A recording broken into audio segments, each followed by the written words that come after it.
Austin Matthews, that's going to happen. Cuts in one further to Caulfield.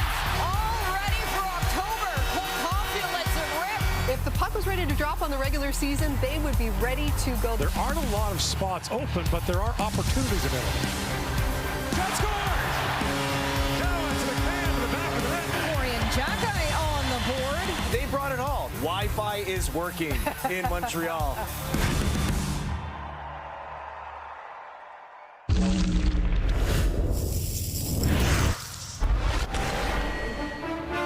Bell Center in Montreal, best atmosphere in the National Hockey League. Even we hope for a preseason game between the Canadiens and the Maple Leafs. Never been a better multi-sport mascot than that guy, Youppi. He welcomes the arch rivals in blue and white. Not all of them. In fact, most of the regulars back home in Toronto. But Habs fans will get to watch most of their stars tonight. Caulfield, Suzuki, Sikorsky, Dobson, Demidov, all in the lineup tonight for the Habs and the Leafs, as we say hello, folks, and welcome to some more preseason hockey on TSN. Honored to be in both the Habs and the Leafs region tonight. James Duffy alongside Frankie Corrado, Jamie McLennan, and Darren Dreger. This is always going to be one of the best rivalries in hockey, but it's always way more fun when both sides are contenders. And it looks like we may be ready to enter a multi-year phase where that is the case. Montreal looks ready to take the next step after their surprise run to the playoffs last year. But there are still a couple of questions on either side as we head towards the regular season. Gordon Miller and Mike Johnson get you ready for this one. Guys. Yeah, and James, Montreal made the playoffs last year in its final game of the regular season. Now looking to take another step, and one key addition is a player they've had for the last 3 years. The single most important position, the biggest question mark on the Montreal Canadiens heading into camp, heading into the season, second-line center. Kirby Dach, who has been beset by injuries for a few years now, has the opportunity to take that role that they traded for him to fill. He's supposed to be the number 2 behind Nick Suzuki, and you watch him play, and the talent is undeniable. The size, the skating, the hands, the shot, but he just hasn't been able to string healthy games together, and the games that he's played, they haven't always been that successful. He's got 2 wildly offensive wingers, Laine and Demidov, which will require a little discipline for the guy in the middle. Kirby Dach has to show Marty St. Louis he is the guy for that job, or else he won't have that job when they break camp. Big opportunities here for him as he finally gets back in the lineup. So a veteran-heavy lineup for Montreal, not so much for Toronto, but Easton Cowan playing in his 3rd straight preseason game and getting a long look from the Toronto coaching staff. James? Yeah, that might be the guy to watch tonight on the Toronto side, as he'll play on the top line with Scotty Lawton centering that one. So Easton Cowan, big opportunity from him, his 3rd straight game in the preseason. Matias Michelli, 2 assists on Tuesday night with Nyes and Matthews, tonight with Bobby McMahon and David Kampf. And Dennis Hildeby, who stopped all 23 shots he faced on Tuesday, starts again. That goaltending position for the Leafs has become one of their most stable positions after the performances last year. Right. But now Joe Woll is on that leave of absence, undetermined when he's back. The Stolar's contract issues, where are we? Yeah, I mean, we're wondering what this tandem is going to look like, right? And whether or not Brad Treliving, general manager, is going to have to dip into the market in an effort to bolster that position. That might be up to Dennis Hildeby. This is a meaningful game in Montreal. Anthony Stolar's good negotiations there. They talk every couple of days. Is it a 3-year deal, a 4-year deal, a 5-year extension? There's still work to be done. And then the big question mark is Joe Woll, of course, and the timeline. But Treliving is poking around. Well, it's an opportunity here for Hildeby as well. With the absence of Joseph Woll and uncertain timeline, Hildeby, who was fantastic the other night, has another opportunity to solidify himself as not only the number 3, but potentially the number 2. Now, if you're Brad Treliving and you're looking around for guys on waivers, there are goaltenders that are NHL goaltenders that you could possibly bring in. DiPietro out of Boston. You look at Nigel Dawes in New Jersey. Even Connor Ingram, who's on waivers right now. But those are NHL goaltenders. You want to give a pathway to Hildeby. So it's a big game for him, a big start, because if he plays very well, maybe he keeps the flies off it of himself. As the guys mentioned, with the Canadiens at home, all of their stars, or most of them anyway, in the lineup tonight. Suzuki and Caulfield, both with a goal and an assist Tuesday night against Philadelphia. Sam Montembeault, off a 60-start season last year, stopped 20 of 21 Monday against Pittsburgh. Kirby Dach, returning after that knee injury that ended his season last February. That's a major story tonight, but also another one on the fourth line. It's Florian Xhekaj, the younger brother of defenseman Arbor Xhekaj. And you know the saying, James, they don't make them the way they used to? That kind of applies to this kid, Florian Xhekaj. I watch him play, and I'm like, that looks like a guy that plays for the Florida Panthers. He's a bit of a throwback. He's physical, he's big, he fights, but he can score goals. Had 24 goals last year in the American Hockey League. And right away in the preseason, making a good impression. Scores a goal, fights Nick Delorier for Philadelphia. That's a big, tough heavyweight. A really good start for him. A double dose Xhekaj the other night was a lot of fun. That's tough. Montreal fans. That 24 goals last year was a rookie record that he set for Laval. We'll take one more break and get you to the drop of the puck in Montreal for the Leafs and Habs preseason version. It doesn't count, but it always counts for fans of both these teams.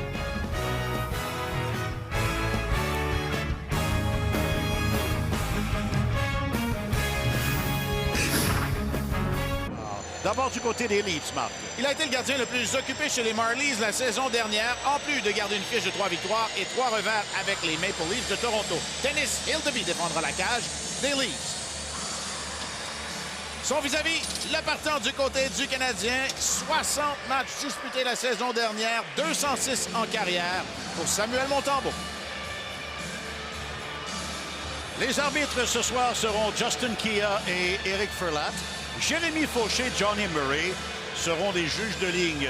On verra au départ pour les Maple Leafs de Toronto un trio composé de David Kampf, Bobby McMahon, Mathias Bacelli et pour Martin Saint-Louis, le trio de Nick Suzuki. Voilà, tout est prêt. Bon match! Canadien Maple Leafs. Troisième rencontre préparatoire pour les deux équipes. Et accidentellement, dès le départ, le disque va bondir de l'autre côté de la clôture. Alors un coup d'œil, donc un rappel à cette formation de ce soir, Marc. Les deux premiers trios sont en uniforme, les deux trios principaux. Roy complétera un trio avec Horaire et Méchard. Davidson, Florian Xhekaj et Luke Tuck sont aussi réunis. Le duo Matheson-Dobson qui est sur la patinoire a joué beaucoup à son premier match. On devrait les voir réunis d'ailleurs pour le début de la saison. Oui, et il reste peut-être un peu de cohésion à bâtir, mais ça a été quand même assez bon là, lors du premier match. Voilà Suzuki vers Caulfield, derrière à Matheson, qui remet derrière le filet. Et ce sera finalement repris par Maccelli. Maccelli remet vers Myers.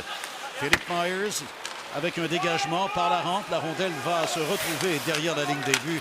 Elle est reprise par Dobson. Caulfield à Matheson. Les changements chez les Leafs, on en verra aussi chez le Canadien. Premier tour. Et ce sera donc l'arrivée dans la mêlée de Kirby Dach. Et tout de suite, les yeux vont se tourner vers lui, Marc. Là, Laine est arrêté au centre par Lawrence. Lawrence, très énergique. Un joueur robuste, un joueur de soutien qui veut faire sa place et qui a eu sa place avec les Leafs. Et c'est lui qui fait dévier la rondelle, la reprend. Et finalement, elle ira à Kirby Dach. Une première incursion pour Kirby Dach en territoire offensif. Dach remet vers Demidov. Demidov avec une Pick free by Scott Luck. And Luck backhanded back in for Steven Lorenz, who bats that down to the side of the goal. Picked that back up by Kirby Dach in his first game in more than 200 days. Dach, big ovation from the crowd, tries to center it. That's bounced wide for Demidov, and now Cowan has it back. Winston Cowan lobs that back down, and back to pick it up is Marco Gaizo, former Nashville Predator, brings it out. A late addition to the Montreal lineup. Hayden Gooley's a last-minute scratch for Montreal. Quillen brings that back to Matt Benning. That shot drifts wide. Here's David Reinbacher with it. The 5th overall pick in the 2023 draft. Reinbacher suffered a knee injury in the preseason last year, a game against Toronto. Returned late in the year to play for Laval. They're monitoring his progress closely. They need him to become what they drafted him to be, as high as he was picked. Go to Joshua back on it. Plays it back through the middle. And this is Jacob Quillen moving in. Plays it back across. And Terry couldn't quite reach that. Big hit on Vincent's Roarers. Austrian 3rd-round pick of Montreal in 2022. A very energetic player. He is a water bug out there. Makes himself known. Look out. Anything Thurman long shoot in, and that's loved by Hildeby. He'll hang on. So you take a defenseman in the top 5. You're wanting him to develop, even if it takes a little bit longer. slow and steady, and Reinbacher's development was stunted because of this innocent-looking collision, which resulted in a significant injury, missed most of the season. When you're 20 years old and you're missing a year, that is a lot of pro development time that you're trying to catch up from. Played 10 games for Laval at the end of the season. And here's Pizzetta shooting it down, and Michael Pizzetta back against the team that he's played for the last 3 years. And Florian Jacki comes in, runs over Pizzetta. Good game for a guy like Pizzetta, who is a good friend to all these guys, but he's got to be a jerk out there and be chippy against his former teammates in tonight's game. He's trying to make a team. Bull Drew tries to pick that free. His dad, Benoit, coached Team Canada a World Junior gold medal in this building and in Toronto in 2015. Duck, a New York Ranger. Now Dobson back with it. Where's number 53? In honor of his grandfather, who passed away from multiple sclerosis at the age of 53. He wore 8 on the island. Wasn't able to get number 53. It was taken by Casey Cizikas, but he gets it here in Montreal. I think 53 would be a pretty safe bet anywhere else. Puck bounces off his stick, and McMahon almost away with it. Camp had that poked away by Delgaizo. Brought back by Suzuki. Slavkovsky wearing a full cage tonight after being hit in the face with a skate on Tuesday night against the Flyers. Delgaizo goes back, and Camp dips into him. David Camp trying to work that free, and Caulfield in there as well. Reinbacher. Watched there by Cowan, who picks that free, centers it for Camp, can't get a shot away, the puck within his skates. Slavkovsky worked it free, and moved away by Delgaizo. Here's Slavkovsky back with it. Hoping for a quicker start this year, Slavkovsky had 1 goal in his first 18 games of the season last year. Talked about wanting to be more serious. Almost, he's such an affable guy. Media and with his teammates, he wants to take it just a little bit more. Well, he was 1 in 17 the year before that, so slow starts have really... Give him an average start, he can end up with a pretty good season when he finishes. There you go. So Griffin O'Rourke, and a chance now for Lawton steaming in. In comes Scott Lawton with a chance, shoots, scores! Over the shoulder of Sam Montembeault, and Toronto takes a 1-0 lead on the goal by Scott Lawton.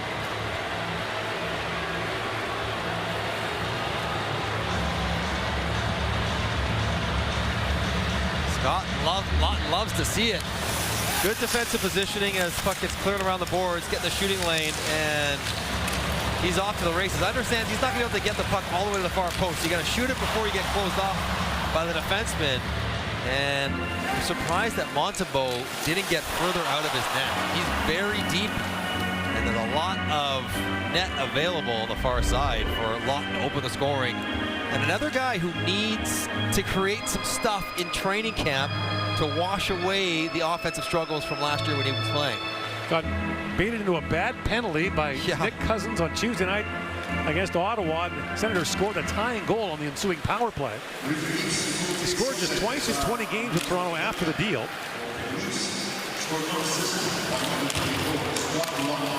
Montembeault brings it back around to O'Rourke. A chance for Montreal, breaking back the other way. In comes Doc along with Lyonnais.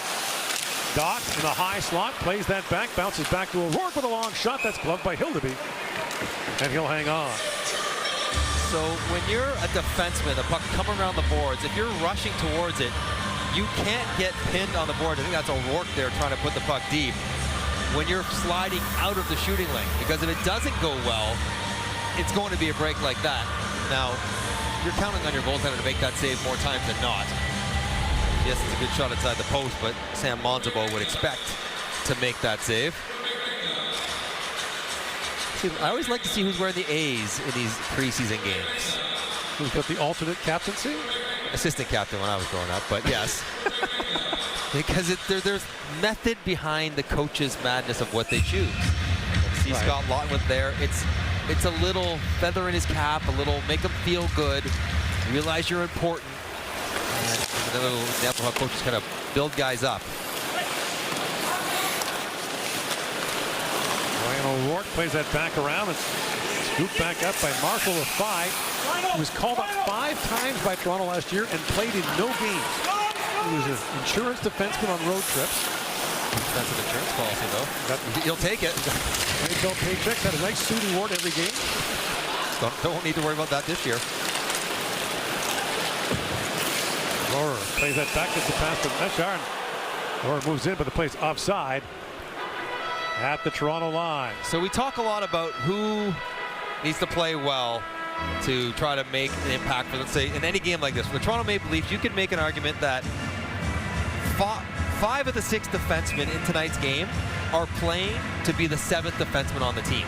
Right. And if Simon Benoit is healthy, he's not right now. The top 6 is sort of established. But everyone else, Philippe Myers had that job most of last year, but I think Henry Thrun, Dakota Mermis, Marshall Rafai, they all want to show that they should be the 7th guy. And I think that is a competition that is up in the air. Mike Matheson pokes that ahead. His shot goes off the stick and over the glass.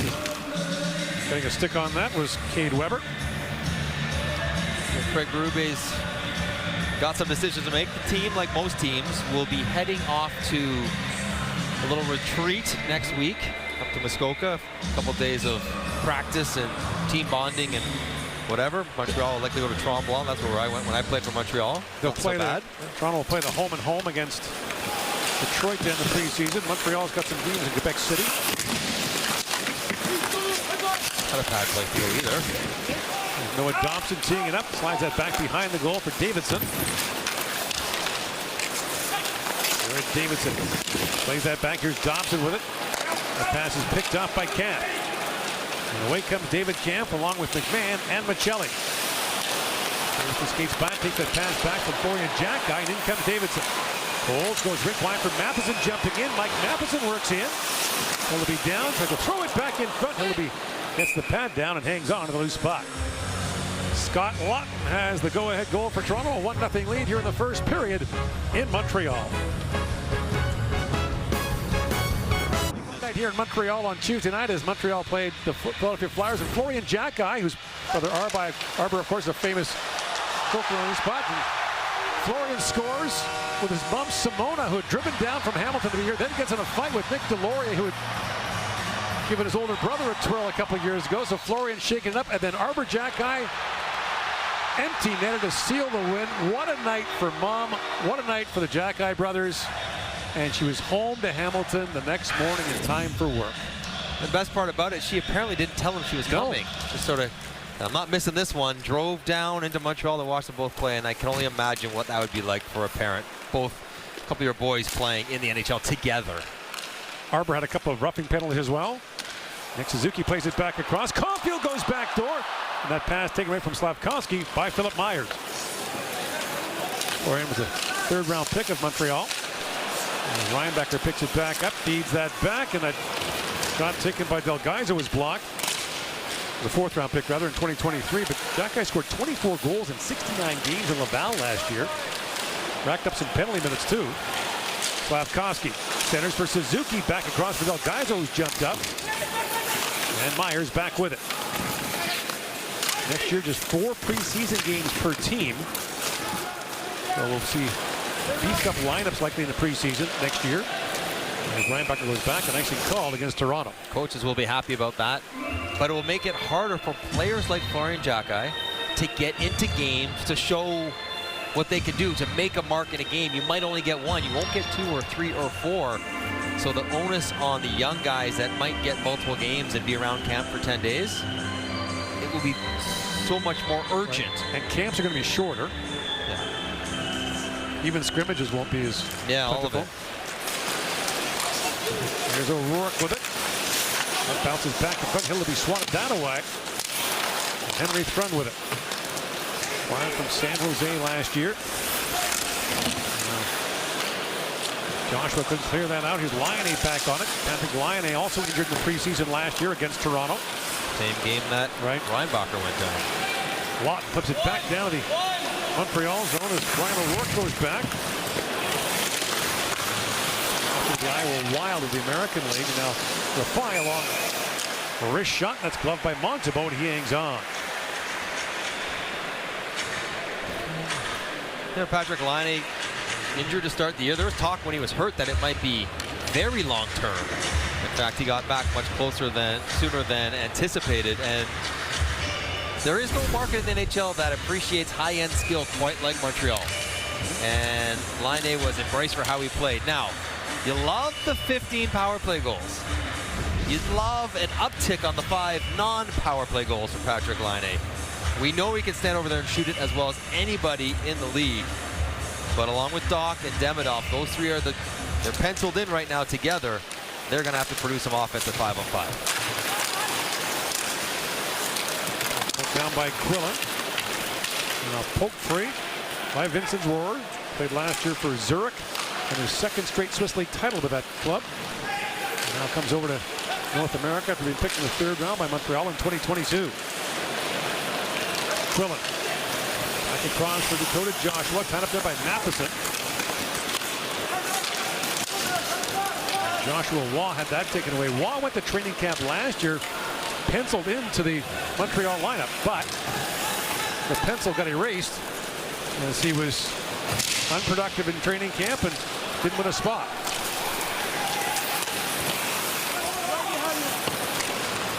Now, Luke Tuck plays it back to center ice. Here's Benning.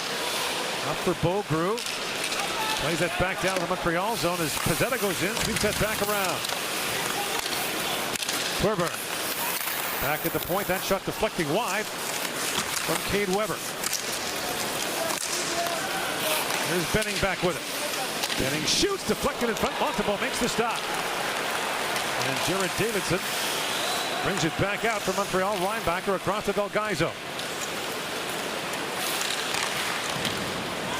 Delgaizo plays it back around. McMahon on it. That's a good step back by McMahon. Feel the pressure, take it back, make a play. Scored the other night against Ottawa. He did not score in Toronto's last 11 regular season games or 13 playoff games. So maybe the preseason, but to put one in the back of the net had to feel good. And here's Davidson back for Montreal. Flips it to center ice. Myers goes back with Jack-Eye bearing in on him. And Michelli plays that back for Mermis. Knocked out the line by Suzuki. And now Michelli back with it. Spins away from Slavkovsky, throws out to center ice. And Camp spins out ahead. And his pocket picked by Suzuki, banks it back around for O'Rourke. Nathan Clermont up for O'Rourke and ahead to Suzuki. And Nick Suzuki chips that back down in the Toronto zone. Thrun goes back. And Slavkovsky in the forecheck. Caulfield back to Matheson. Dobson, hard pass across for Suzuki, who centers it. And he'll be knocked that away. Brought back in by Cowan. For Lorenz. Now Caulfield had it taken away by Lawton. Lawton got spilled there by Slavkovsky. Lawton back on it though. Wins the battle for the puck. Try to slide that back across. Matheson took it away from Cowan. Any little sauce there would have been the trick for Lawton. He had Cowan queued right up for a one-timer. Here is Dobson. Spins away from Lawton. Past the midway point of the opening period.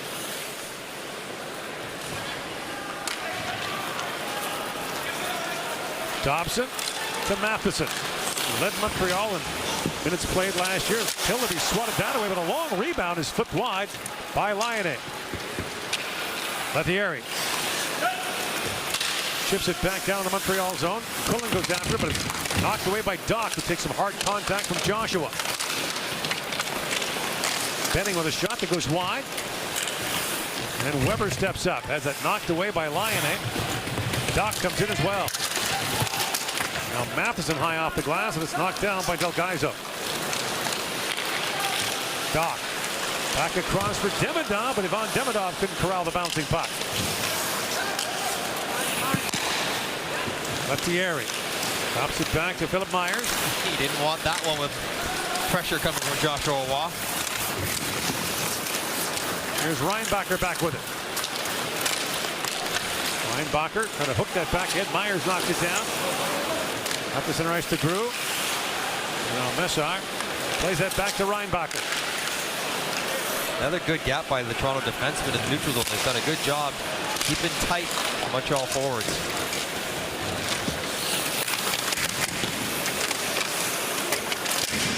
Toronto's second group beat Ottawa's first group on Sunday, and then on Tuesday, Ottawa's second group beat Toronto's first.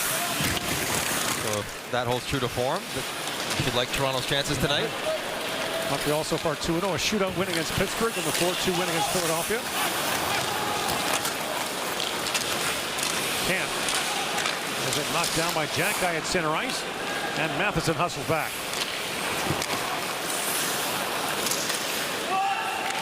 Icing waved off as Trun goes back. Hildeby out to play it. Hildeby did not allow a goal in his 2 periods against Ottawa. Matheson shoots. That puck deflected wide by Jack-Eye. Got a stick on that. Dobson back around for Jack-Eye. Bounces back to front on his backhand. He finds Michelli trying to play it out, and Michelli goes to center ice to McMahon. He's got Lawton with him. Flip back in front. Lawton in alone. Oh, he had it. Slides it by Montembeault, and Scott Lawton has scored twice here in the first period to give Toronto a 2-0 lead. Well, Scott Lawton showing some speed up the ice, creating chances off the rush. We didn't see much of this. Isn't a strong play. Michelli gets bailed out there, but bank pass to McMahon. McMahon kicks it over to Lawton. He had a wide open 5-hole. I thought he missed it, but he managed to rattle it home. If you're Dobson and you're going to run at McMahon, you need to know that Lawton's covered, because that's an easy pass for any NHLer to make. Throw it to space, Lawton skates right into it. You can't commit there if you're Dobson and give up a breakaway. You got to play that out like a 2-on-1, but what a start, what a period for Scotty Lawton. That's knocked down by Suzuki, winding in, drops it back to Slavkovsky with a shot. He whistled that wide. El Gaizo plays it back around to Slavkovsky. Got it there by Lawrence. Lawrence plays it back for Reinbacher. Benning tied up, and Lawton rattles it high off the glass.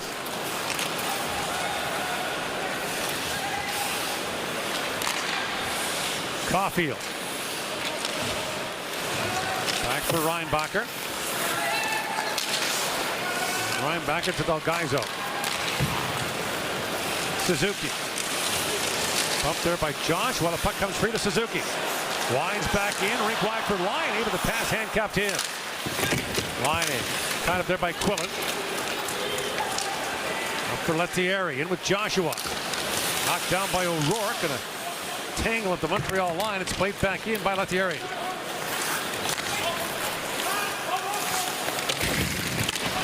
Clermont. Around for O'Rourke, who took a hard bump, and now Clermont back in it. Penalty coming to Toronto. Clermont in his pocket, picked by Grove. And Montreal go to the power play for the first time here in the first period, after Scott Lawton made it a 2-0 game for Toronto.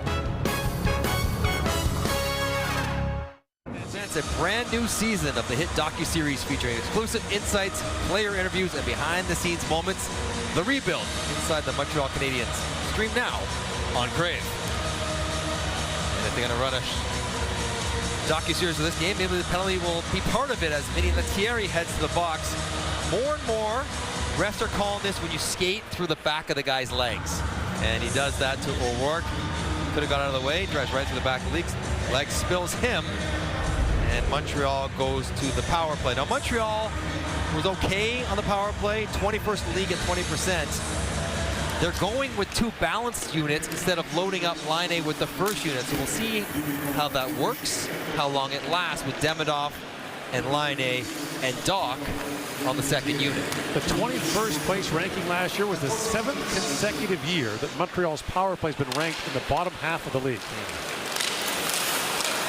It's an ongoing story, and to take the next step, to go from being a team that makes the playoffs to being a team that goes deep in the playoffs, the power play is going to have to do more, right? It just gives you a bit more margin. Not so many tight games, and when the other offense isn't there, the power play can bail you out. Look at Ottawa.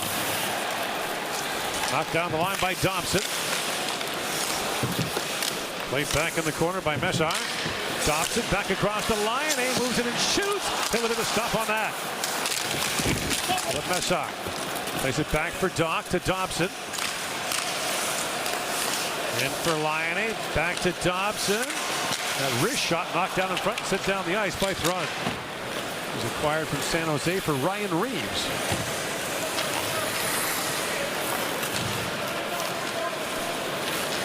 Matheson drops that back to Caulfield. 45 seconds to go on the Montreal power play. Suzuki for Caulfield. Back across to Waugh, moving in. Joshua Waugh. Banks that back to Matheson. In for Caulfield. Waugh to Matheson, back to Caulfield. Matheson slides it back across to Suzuki with a shot. The glove save made by Hildeby. A couple looks for Montreal from their better shooters on the power play. Now Patrick Laine likes this shot a lot, but he likes it more when he can catch and release right away. He doesn't want to have to handle it and let the goaltender get over there and square up. Makes a pretty good save there, and then there's Laine with that heavy wrister, one of the best. And Nick Suzuki, if you've been heavily scouting him, he likes this shot. Top glove. It's like Hildeby knew that. He's ready for it. Matheson plays it back to Caulfield. Rink wide to Suzuki. Here he comes again. He'll drop pass to Matheson. He's it up and shoots, scores! Mike Matheson from distance draws Montreal back within one.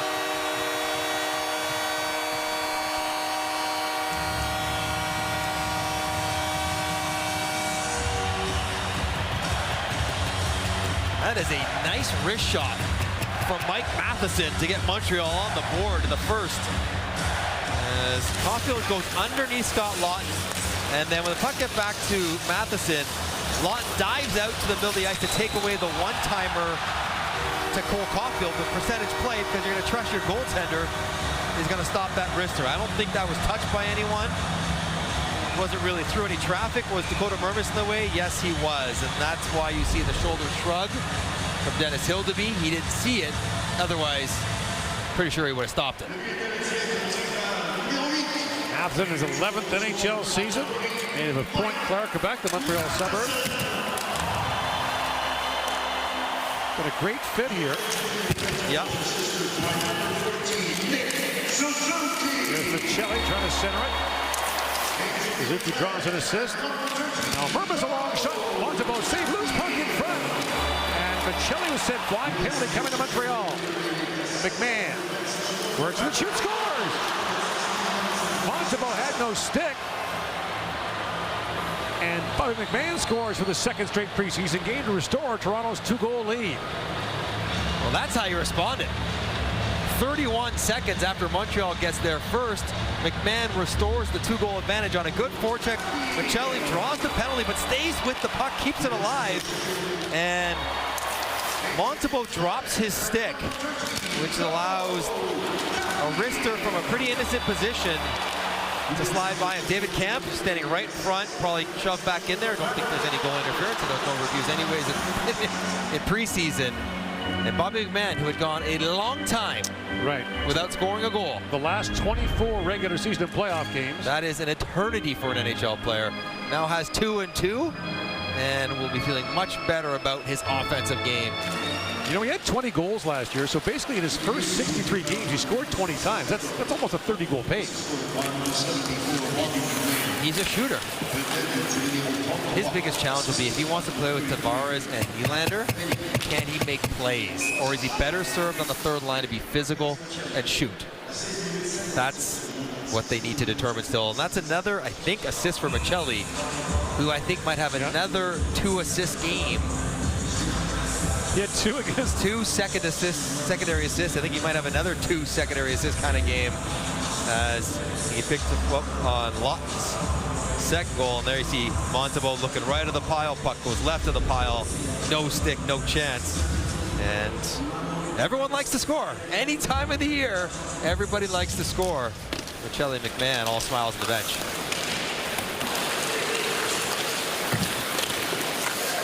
Played in by Lettieri. Montebo leaves it there.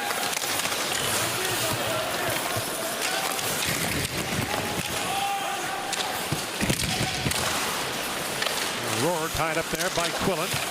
Victory for Joshua. Centers it for Lettieri. Shoots, and that's knocked away by Montebo. Lettieri fires. Bouncing puck loose in front. O'Rourke taken down. Puck still bouncing around. Knocked out by Roar. So what we just saw there, McMahon scores with a power play coming, is a rule change that the Champions Hockey League tried in Europe. The IHF is discussing. I like it. That if you score with a penalty coming, you still get the power play. I don't think the goalie coming out had any impact on that goal. I don't think the extra guy had gotten involved in the play just yet. I'm all about offense. The more the merrier. In comes Dobson down to Doc. Now loose behind the goal. Grew picks it back up. Tied up there by Demidov. Doc takes a hit there from Weber. Poked ahead by Dobson. And we got a penalty coming up here. Is a slashing call will go to Montreal. And Toronto will go to the power play up 3-1 here in the first period.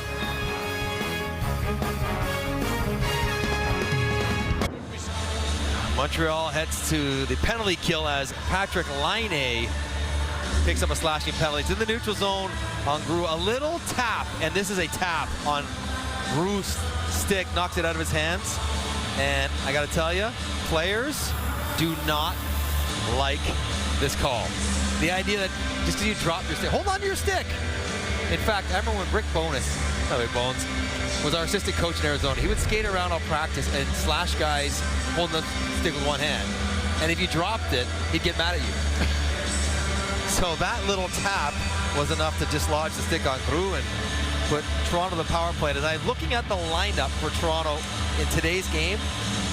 Respectfully, there's not a single player that would be on the power play when the full roster is playing, that is playing tonight. So everyone getting a chance to maybe play a different kind of role that they usually wouldn't. The point you've made is that that is true, but every player on the ice at some point in his career was a star at some level. And very likely it was the most recent level prior to the NHL. They were a star. Junior, college, Europe, wherever. They're not guys who are unfamiliar. Easton Cowan, of course, just last year. Cowan back across for Turber. Back to Cowan. Had an assist in that game against Ottawa on Tuesday. Doc back with it for Suzuki shorthanded. Nick Suzuki pivots back. And plays that back to Dobson.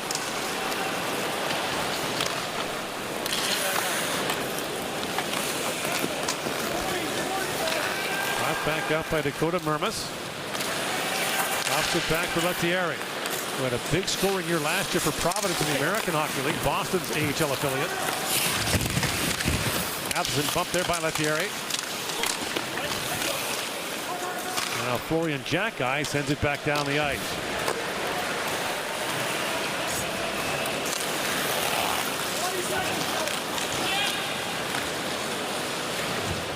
Myers plays it back across for Camp, who bumps that in.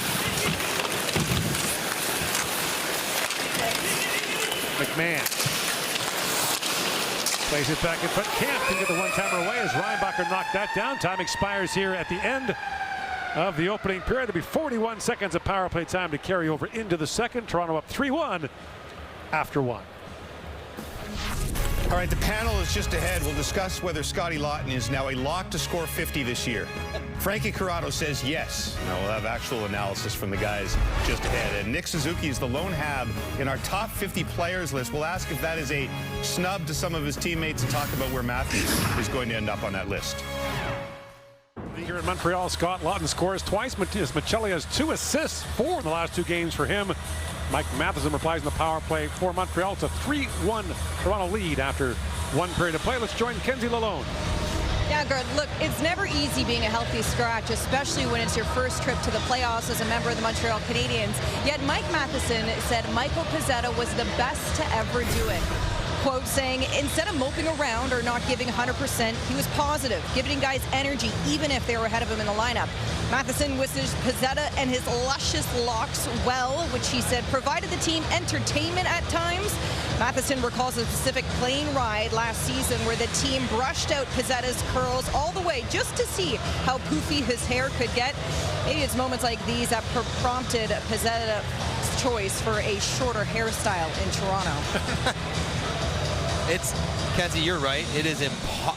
It's almost impossible to keep a positive frame of mind and good spirit about you when you're a healthy scratch for weeks on end like Michael Pezzetta was, but he did, and credit to him for doing so. Patrick Laine still has time to serve. 41 seconds for his late first period slashing penalty.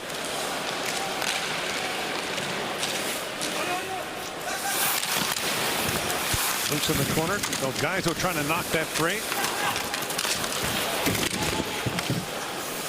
Well, back at the line is Dakota Mermis. Takes that long wrist shot that was blocked in front. And Reinbacher to the line, but not out. Michelli takes the return pass from Camp, drops that back to Mermis. Across to David Kemp. World champion with the Czechs 2 years ago. Camp plays it back down to Joshua. Loose puck for McMahon. Monstable still down. Finally picks up the loose puck and hangs on to it. So this interesting looking power play group goes to work for the Toronto Maple Leafs, and wisely just tries to work it down to the front of the net. Camp putting it down there. Big Dakota Joshua was hard to move. Knocks over his defenseman Delgaizo, and they keep banging away. And as we referenced the relative lack of power play experience of this Toronto roster, our crack statistician John Probrook said the entire Leaf roster in their careers have 23 playoff or power play goals. Okay. Caulfield and Laine last year had 25. So it is definitely at the NHL level an unusual spot to be in for these guys. Bounced into the Montreal bench, and play is called. And Laine steps back on. Mark Savard on the left is the power play coach. A guy who knew his way around a man advantage in junior, the American League, and the NHL. Give him the puck on the half wall, and just he'll find you. One of the best passers of his generation.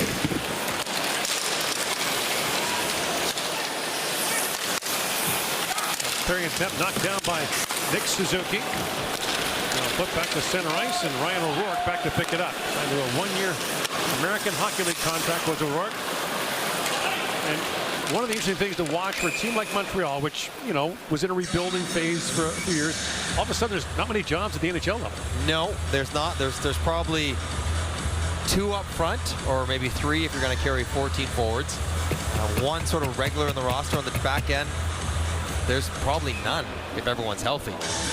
So you're going to have to do something pretty special to make the team.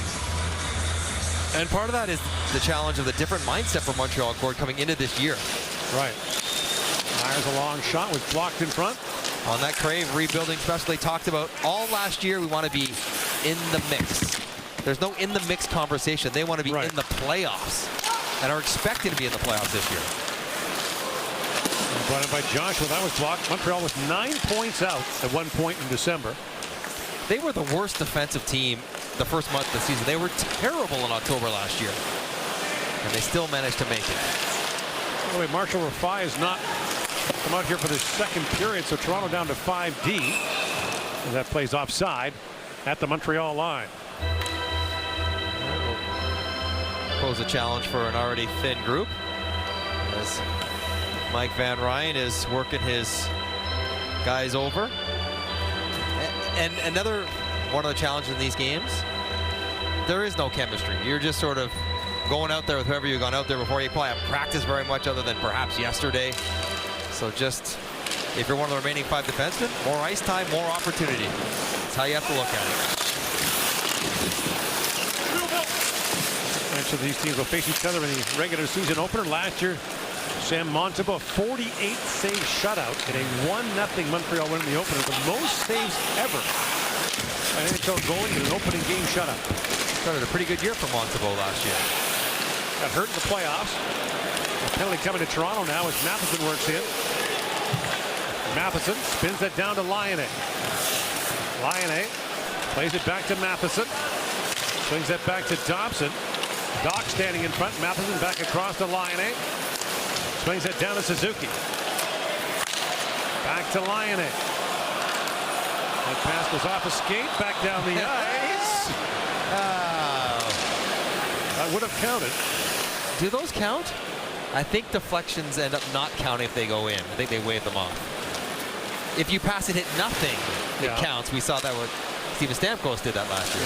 But I think a carom ends up not counting even if possession hasn't been established. I think. Someone correct me. Caulfield drops it back to Thompson, tees it up and shoots. That was blocked by Weber. He's up and hobbling. Here's Matheson back with us a long time. 6-on-5 for Montreal. Suzuki plays that back to Thompson for Laine. Matheson. Matheson back across the Laine and loads. It goes off a leg. And finally Camp touches up. And 3.5 minutes in the second period. Finally, Montreal's going to the power play. Mermis has been on the bench for 2 minutes. Now he's got to go over to the box. And Dakota Mermis got caught in the neutral zone with a hook. Bit of a can opener as the play went by him. Sticks his leg out there on the Demidov flyby, slowing him up. Good call by the official. Part of that's on Teuerberg for being beaten up the ice by his man. If he's covered, Mermis doesn't reach, and he doesn't take a penalty. So Montreal goes back to the power play where they have scored their only goal of the evening. That was Mike Matheson, 1-for-1.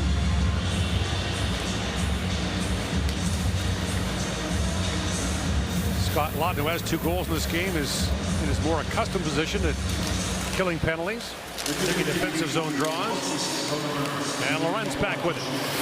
And he's been doing a lot of killing with Lorentz as well. They become a bit of a duo. Changing wingers, but largely being together, the two of them.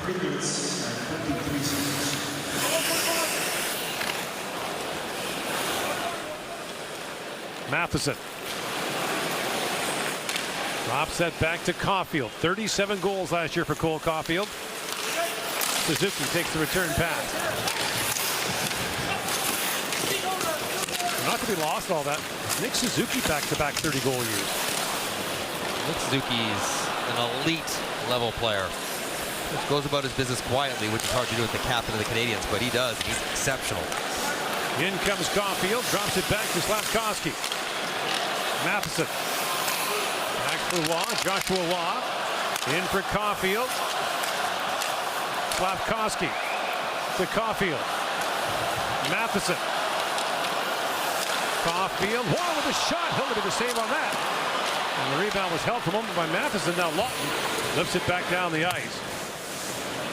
Lawton and Waugh have a little conversation heading off the ice.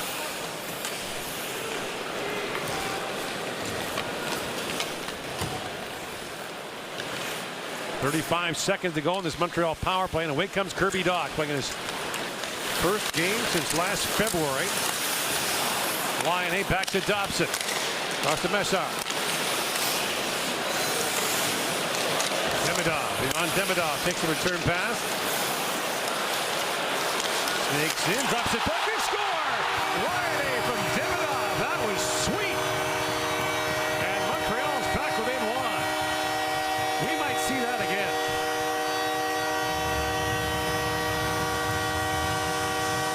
That's the second unit. We'll call it going to work. And you could feel Demidov like a chess master, moving the pieces around the board, using his feet, using his eyes, and he's basically the entire time right now knowing he's going through the seam. David Kampf gets caught too high. Joshua is not in the passing lane, and right now when he gets it back, he knows he's got him because Kampf gets drifting up, and that's an easy pass through. Mesar draws the attention of Myers in front, and Laine might score 100 if you give him those ones. He will never miss with that shot. What a pass, what a finish. And the power play goes for 2 so far for Montreal. And Laine wants to see it again. I like when guys grab the iPad for their own highlights.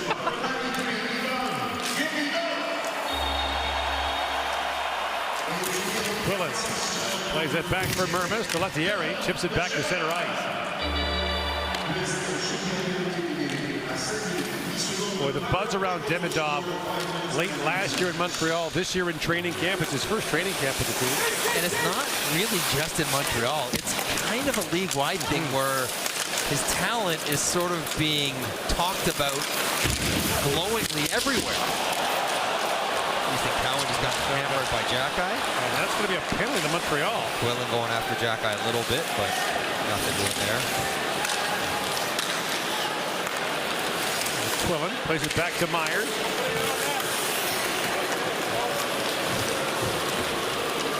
Philip Myers drops that back to Lorenz. Up for Thrun. Back across to Myers. Always broken up by Waugh. And played back by Groove. For Lettieri. Throws it ahead for Thrun. That pass too far for him. Trumbo gets there. And Laurent's back with it. Montreal thinks they've touched it. I agree. It's been twice now they've touched it. I think it 3 times. There we go. Warner finally touches up. And we'll get a boarding call against Montreal with 6.5 gone here in the second period. And the Canadiens back within 1. Toronto leading 3-2, heads to the power play as Florian Jacki heads the box for a board as he gets Cowan right in the numbers, that dangerous spot. Cowan's watching the puck that he just moved to the middle of the ice, and that's going to be a penalty every single time in every league you play in. And here's that look at the goal. And Demidov's eyes, Sells looking out at the point just to draw the sticks out of the passing. And we watch his head here. Watch him look up as though he's going to the blue line and goes right past Benning's skate and right in the wheelhouse. And the shot's nice, but really is Demidov who makes the whole thing happen. Now Toronto back on the power play. Benning down to Camp, trying to slide that back across. McMahon had a chance but couldn't get the shot away. Here's Michelli to Benning. Back to Matias Michelli, moving in, shoots. It's off the end of the stick of Montembeault. Up and out of play. Stick, bar, caught something. Matias Michelli, who is a pass-first guy, piles up a lot of assists when he plays well. Almost catches the opponent by surprise when he finally likes to shoot. Good screen and big Joshua in front. Now Montembeault's guessing the right side there. I think that gets bar. I think that's short side crossbar and out.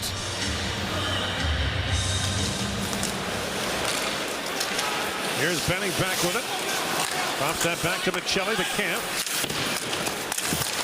Poke check by Dobson. Joshua banks that back to Benning and across to Michelli. Oh, get your skates out of the way, Bobby. That was not for you. He's got to skip that one through to Camp. Camp up into Michelli. Winds in, gets a step. Backhand shot goes wide. He's feeling it more tonight. He's got the puck a lot, Matias Michelli. Takes the return pass and feeds it back to Mermis. A hard shot stopped by Montembeault. Hildeby leaves it there for Mermis.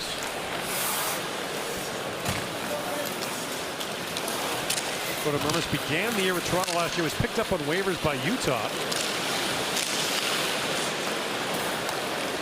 And now Cowan moves in. Slammed there by Montreal's Vincent Rohrer. It's that first puck battle on entry is so important. Rohrer wins that when he gets it clear, wastes 20 seconds. If Cowan wins it, they can maintain possession. It's that first battle. In comes Cowan, held at the line by Twerberg.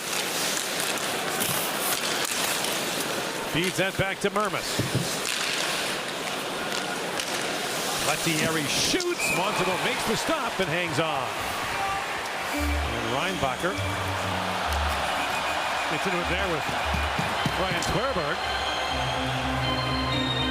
No penalty. I think they're going to say he tripped over the back of the net more so than the ferocity of the shove from Reinbacher. Scotty Lawton's out there looking for his third of the game. Lettieri, you mentioned, he played power play certainly in the minors. Not much there. Scotty Lawton, he has been on the power play a little bit in his time. Find a way to get into the eyes of Montembeault as opposed to off the side if you can. Reinbacher looks young because he is young. Yeah, just 20. Here's Cowan. Slides that back to Myers. Back across to Thrun. Final seconds of the power play. Thrun in the corner to Lawton. Centers it. Score! That's the third? That hit something for Scott Lawton. It deflected in. I don't think it hit Cowan. He didn't celebrate like it did. They're all looking at each other. Who's taking it? You take it. No, you take it. Fine. Steven Laurent says, I'll take it. What a carom that was. A bit of a nothing shot as the power play was expiring. And it finds a strange bank. Lawton walks out of the corner recognizing here's a stick getting banged on the ice. And does that hit O'Rourke? And then Lawton or Lorentz? At first I thought it was Cowan, but oh, it hits the skate of Lorentz. Yeah, great. It's off O'Rourke. It's off O'Rourke, off Lorenz and in. Just the way they planned it. A second after the power play had ended. So not a power play goal. Steve Lorentz wouldn't want one anyways. He doesn't get out there on those opportunities. He had 8 goals last year. 5 of them were game winners. That's tidy work for a fourth liner. Got rewarded with a contract extension. Remember last year he was a PTO heading into camp. Came on a tryout. He does not have many bad days in the ring.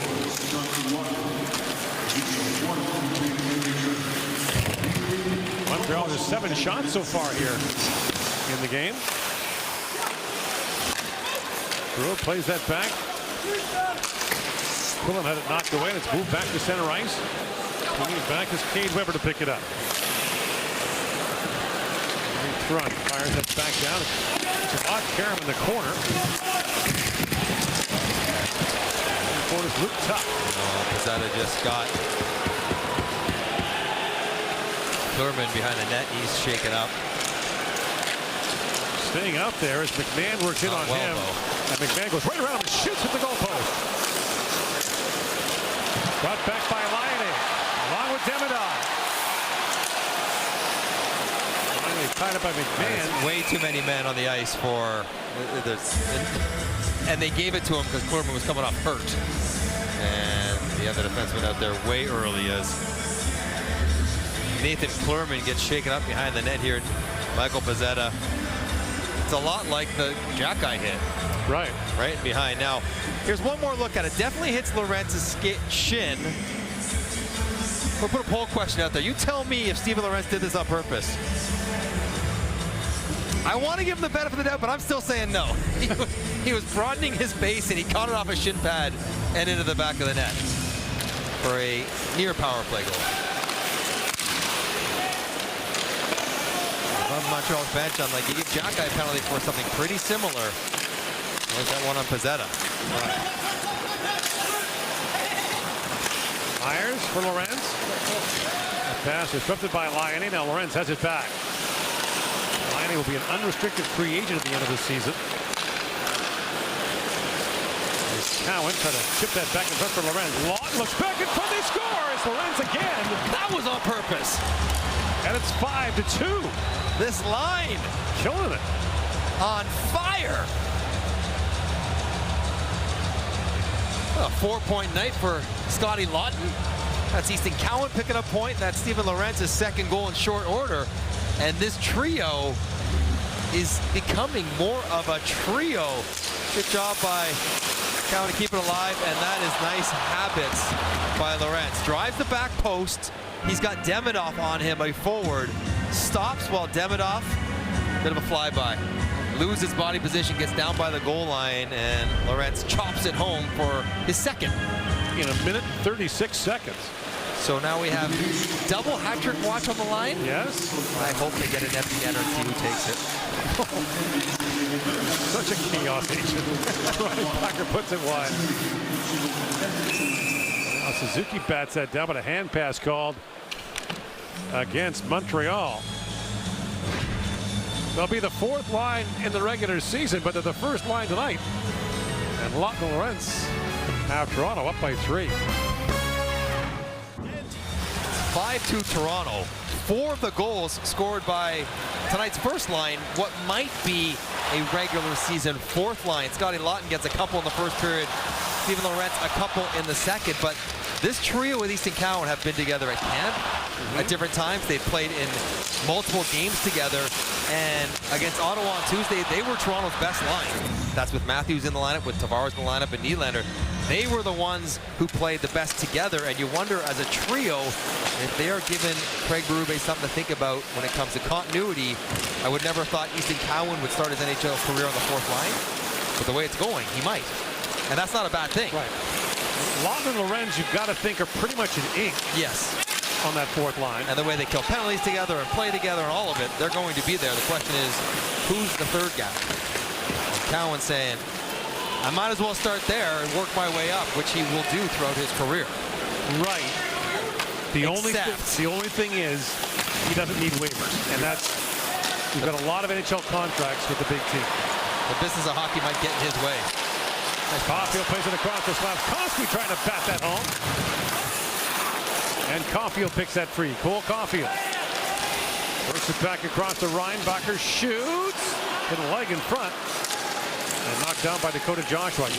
Not mention the names of Callie Yarncroke, David Camp, who's playing tonight. Nick Robertson. Michael Pezzetta. Those are 4 guys that are on NHL deals that wouldn't be in the lineup if Cowan is playing. And I think you would lose 1 or 2 of them on waivers. Certainly Robertson, if you actually put him on the waivers. Reinbacher gets spun around by Pezzetta. And now Meshar comes over for a word with him. That would be a mismatch. They play to the open wing. And Pezzetta comes back after. Collides with Reinbacher again.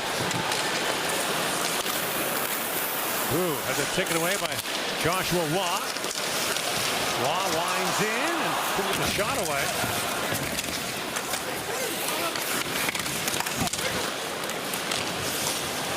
Back at the point is Reinbacher shoots, and that bounced wide up the side of the goal. Goes Del Gaizo. 7.5 to go here in the second period. Toronto with a 5-2 lead. Dobson back across to Del Gaizo. Aurora with a sharp angle shot that was blocked by Myers. Gaizo is it back across for Dobson, and the puck went off his stick and out.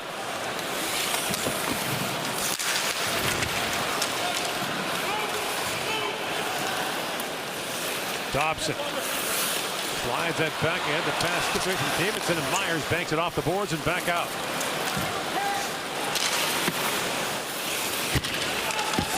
Shelley plays that back. O'Rourke goes back for it.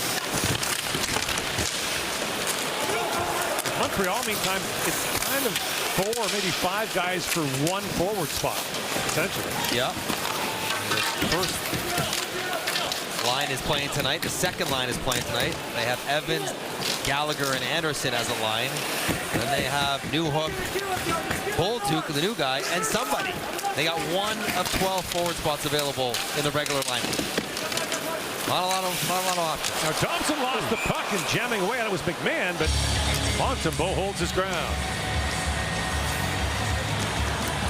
A little more jam in the game here as we get tempers flaring. And Jackeye is getting pulled out of the pile. Eric Furlat is saying, you know what?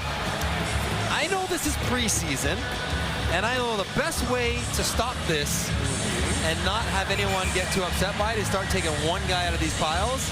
And it looks to me like Florian Jackeye is going to be the 1 guy. Yep. In the regular season, I bet he takes both. But now he says, I don't want any of this nonsense for the rest of this game. Let's just take the biggest agitator in here. And I don't know how you take just 1. Look out. That's an awkward little bobble by Noah Dobson. It's been an awkward night for Sam Montembeault. He's given up 5 on just 13 shots. A couple carom, breakaways. And eventually Jackeye comes in here with, I mean, I guess it's a ear-hole grab. So Toronto goes back to the power play where they just scored 1 after it had expired on the bank job. And they get the, I want the #1 unit out there with Lorentz. Get him out there.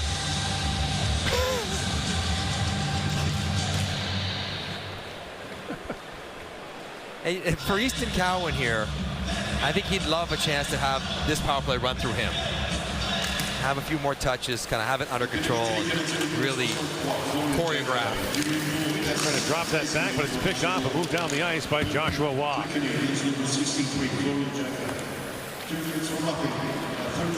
Mermis gathers it back up. Out there by Doc. Get back on side. Mermis was tied up by Doc. Tried to shoot his leg back. So I didn't know this was a rule, but to stay on side, it has to be your foot. Yes. You can't reach your hand out and get yourself on side. So Mermis drops his puck too far in front of him. He's already scrambling, falls over, and he knows he's in trouble. So you can't reach your hand out there and touch the blue line. He's in the figure 4. He's trying to get his foot back. That's good stuff.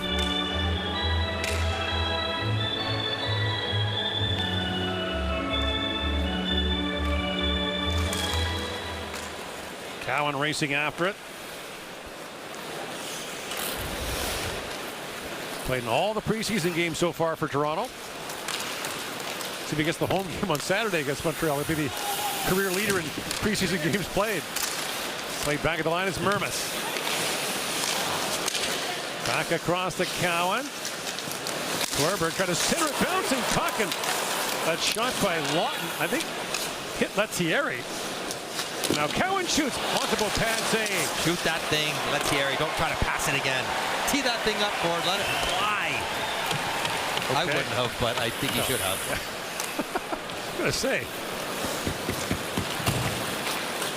Now Michelli across to McMahon. McMahon back around to Joshua. 45 seconds to go on the power play. Benning to Michelli. Matthias Michelli. Slides it down to McMahon with a shot. Montembeault save. Camp works in. Drops it back. Benning. Back across to Michelli. For Benning. And Benning back in for Michelli's got some room. Slides that back to McMahon. Taking the slot away, giving Michelli that angle if he wants to shoot it. 20 seconds to go on the power play. Benning back across. Michelli winds in. Looks and looks. Speeds that back to pass Miss Benning and goes back down the ice.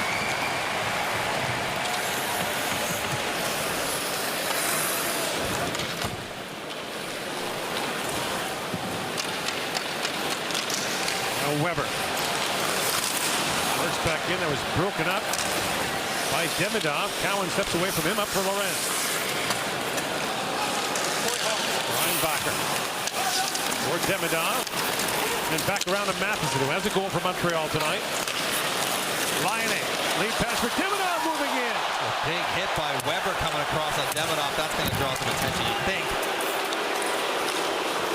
Matheson spins in. Demidov at the pass block by Cowan. Flies that back in front, and Quillen's got it back for Toronto. Myers racing ahead. Lifts it back down to the Montreal zone. Matheson goes back. Quillen working on him. O'Rourke slammed there by Pizzetta. Matheson snaps that pass ahead for Doc, but Run breaks it up and sends it back to center. Pizzetta. Dumps it back down to the Montreal zone. Shots are 16-7 Toronto. Over 11 minutes since Montreal has had a shot on goal. Last shot was Laine's goal. Now a lead pass. In comes Roars, and Vincent Roars taking down. A penalty. I don't think at first blush. They're going to call the trip. And so with 2:58 to go in the second period, Montreal's going to the power play. Demidov a great dash, but Weber ends it in his tracks. It's Friday Night Football. Davis Alexander's back for the Alouettes. He's 8-0 as a starter this year. They'll take on the Stampeders at 7 o'clock Eastern time. Then the Argos and the Lions. Nathan Rourke for BC was outspoken earlier this week. The team will take on Toronto at 10 Eastern, 11 o'clock Atlantic. Catch all the action on TSN. Davis Alexander looking to break the record to go 9-0 to start his CFL career if he wins tomorrow. I think that was Danny Mack, wasn't it? Danny McMahon. Yes. So I stand incorrected. That is a trip. Thrun got the foot just enough to knock down Roars on the drive wide. So Montreal has got nothing going on in the second period other than the power play. 2 for 2 in the power play tonight. Go back to work. Suzuki, Waugh, Slavkovsky, and Caulfield are the forwards. Matheson on the back end, but it's knocked by him by Lawton.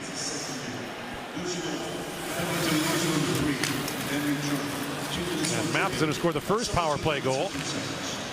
Moves it to Waugh. Laine, who scored the second on the feet for Demidov, and now Lawton picks it up short-handed. Scott Lawton trying to split the D. It's knocked down by Slavkovsky. It looked like he had an angle, but I think both guys chasing him thought, we're okay here. I can catch him. Poke it off his stick. Now Suzuki drops it back to Caulfield. He bobbled it for a moment. Chips it back across to Waugh. Law banks it back around to Slafkovsky. Picked up by Suzuki. Back to Caulfield. In for Slafkovsky. Caulfield moves that back to Matheson. Caulfield to Slafkovsky. Caulfield centers in, and he'll be down. They're poking away at it. Waugh couldn't get a stick on it. Neither can Slafkovsky. As the big man, Dennis Hildeby's got it, and he has been attracting some notice from the coaching staff early on in training camp. Well, with Joseph Woll away from the team for personal reasons, they need to back up. And right now, Dennis Hildeby, after a strong performance against Ottawa the other night, is pretty sharp in this one. That was Montreal's first shot in exactly 13 minutes since the Lion A power play goal. Still haven't had a 5-on-5 one, though. Now, you wonder if Hildeby goes the whole game tonight. Probably won't, given that he played Tuesday. Demidov feeds that back to Dobson and across the Lion A. Get it over to Demidov. Here he is. Demidov shoots and shut down short side by Hildeby. Not happy about that shot. He knows it. You want to elevate. You got to get that above the pad. Any goaltender, let alone one as big as Hildeby, is going to get his foot against the post. And nice little pass from below the goal line. And Matt Benning is just trying to pick who he's covering. Guy in the slot, guy in the back door. Opens up a pass lane, but Demidov doesn't elevate it into the top of the net.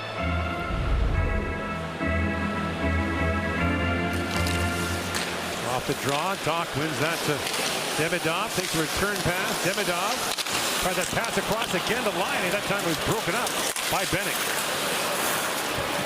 Dobson chips it back in onside. Laine chips it up, and Lorenzen's got it back with Lott. Oh, fancy. Gets it around Doc and chips that back down to the Montreal zone.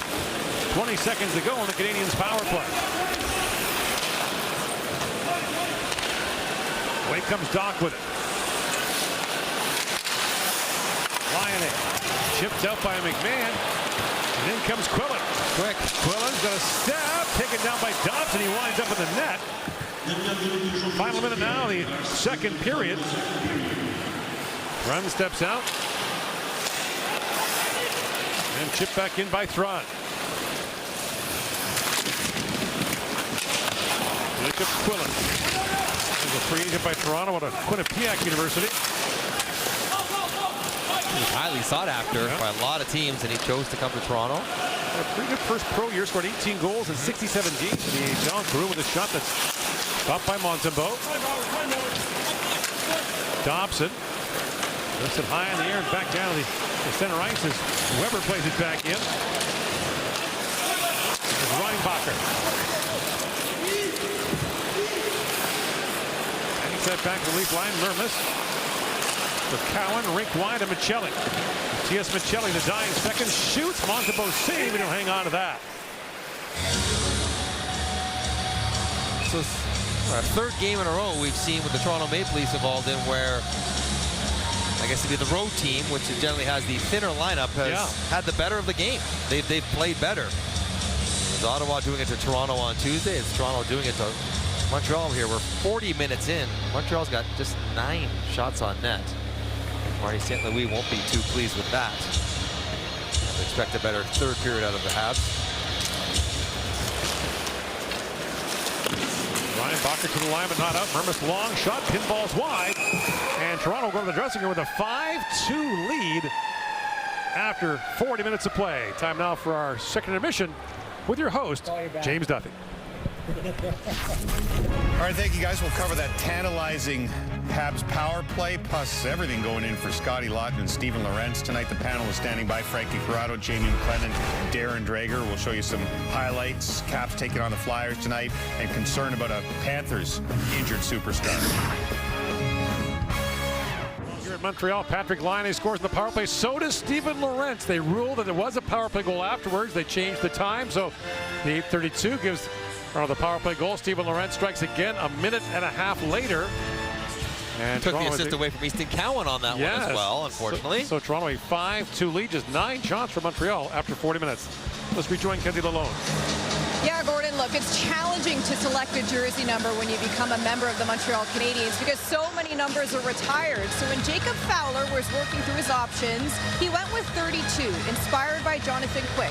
Fowler admits his game doesn't really resemble Jonathan Quick's, but it's a legacy Quick has as an American-born goaltender in the NHL. Of course, Quick, the winningest American goaltender in the National Hockey League. So now Fowler looks to create his own legacy in the NHL wearing 32, right between Carey Price at 31 and Patrick Roy at 33.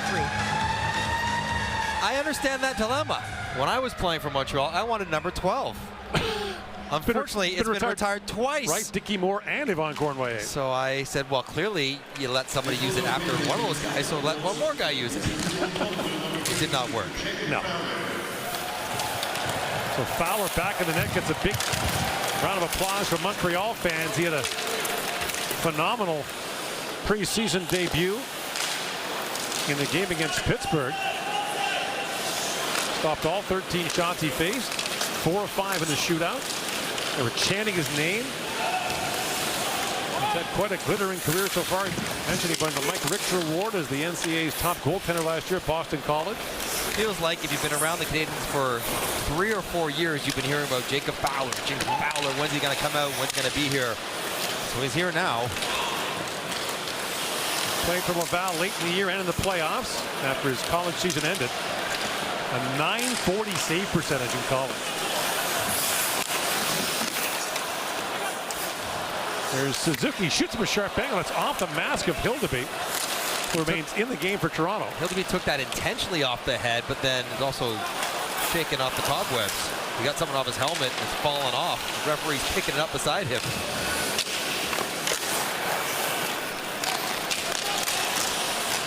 Slavkovsky picks off that clearing attempt. Give him the Dwayne Rollison shake. Pop it off now. The puck's back in your own end. Rollison could literally like wiggle his eyebrows and make his mask come off.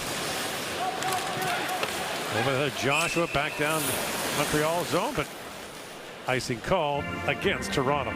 So you mentioned Fowler's arrival here. You see why Montreal and their fans would be so excited. Best goalie in college hockey last year. The numbers are preposterous. World Junior gold medal. Even prior to college, he had a sterling run in the USHL. And I almost wonder, though, is he going to be the kind of goaltender that needs to play, so when he gets called up, he'll play a game and then get sent right back down and not sit and back up Montembeault. You don't want him sitting here with a ball cap for too long. No. So if they need a game from a backup goalie, he might get the odd crack at one, but then get right back down to be a regular starter in Laval. Lettieri bats down that loose puck, spins back in the corner, centers it for Quillen. That shot goes off his skate. Now Benning steps up. Ain't back around and Quillen back after it. Lettieri. Picked off by Laine, and Patrick Laine works back to center ice. Backhands that back down the Toronto's own Benning. Gloves that down as Doc is after him. Kirby Doc playing in his first game since suffering a knee injury in February of 2025.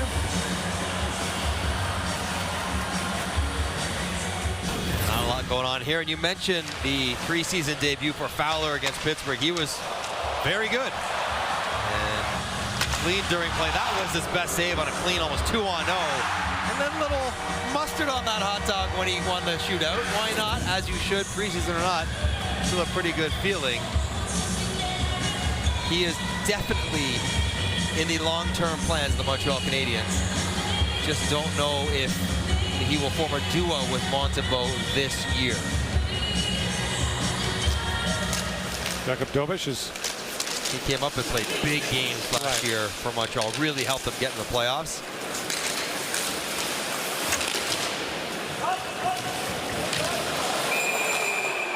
That play is called at the Toronto line, and now we got some into it.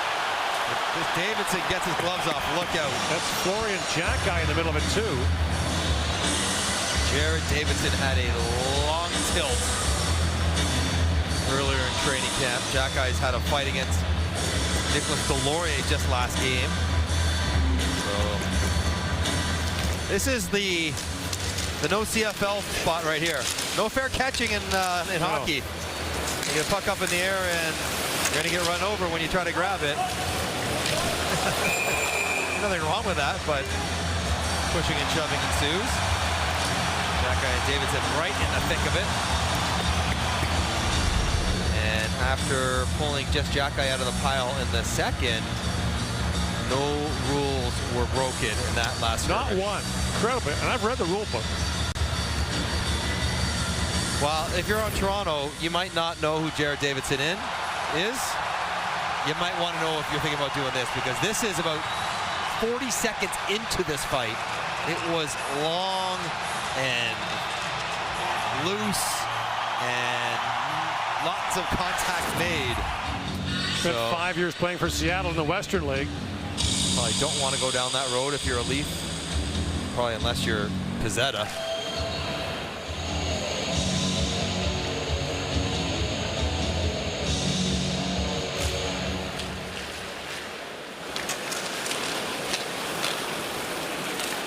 Mermis. Caught up there by Luke Tuck, one of the Buffalo's Alex Tuck.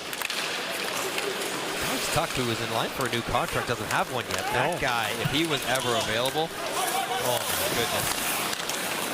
32 teams. Hard to imagine Buffalo, I think, a guy from the area who grew up watching the team who's been so good for them. Yeah, hard to imagine that he wouldn't then have a contract before he starts his last year of his contract. Make a good point. You stand correct. Once a game. That's all I'm trying to do.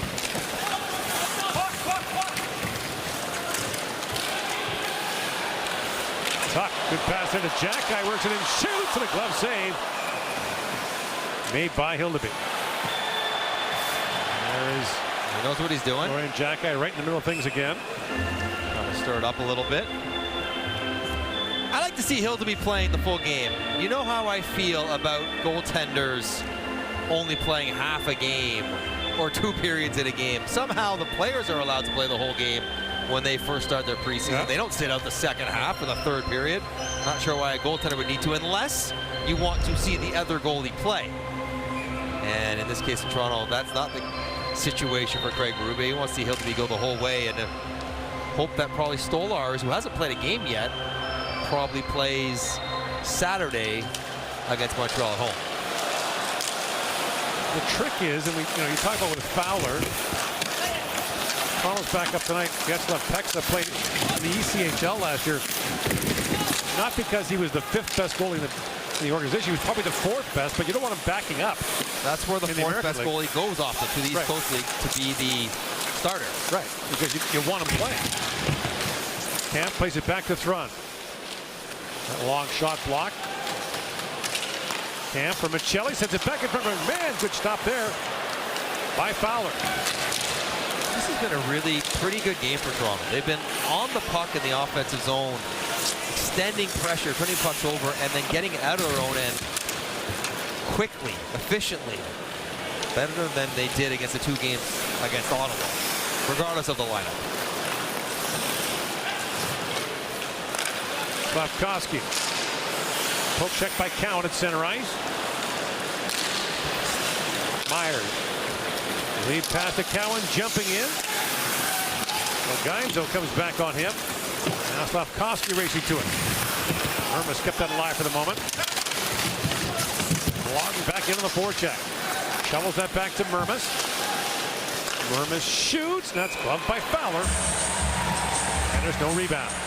If you had your exact brothers, you would have your duo in the NHL, then a guy like Fowler being the starter in the minors, probably a veteran backup to him in the minors, and then your 4th guy would be in the ECHL. Like, that's probably how the goalie depth chart would go. And the way that the NHL is working now, back when I played, the 3rd goalie, you'd never see him. He left at the end of training camp. You would not see him again. Now, both teams always use 3 goalies over the course of a season, injuries and everything else. Well, first of all, you don't want your starter playing more than 65. I think it's more like 55 at this point. Lorenz moves out. Stands on that shot. Teed up by Benning, scores! Whoa! Matt Benning unloads from the point, and it's 6-2 Toronto. Bringing the heat, Matt Benning. And it's this line again, buzzing around the offensive zone, ends up with Benning pounding one past Fowler. But keeping pucks alive. Lorentz spins back at Del Gaizo. Sort of gets swiped away as when you drive the puck to the middle of the ice, it draws everyone there. And all the Montreal defenders are all down below the hash marks. That's Demonov's guys, but he's down there helping. I don't think there's any touch there by Lott. No hat-trick goal there. And Matt Benning, who has a chance, along with all the other defensemen still playing in this game, to be the number 7 defenseman for Toronto, puts one past Fowler. He was acquired as part of the trade that sent Timothy Liljegren to San Jose. He had some good years early on in Edmonton, Matt Benning. Sort of analytical darling, strong possession numbers. Look out. Joshua will dangle there, take the return pass. Back across the left area with a backhand shot that's stopped by Fowler.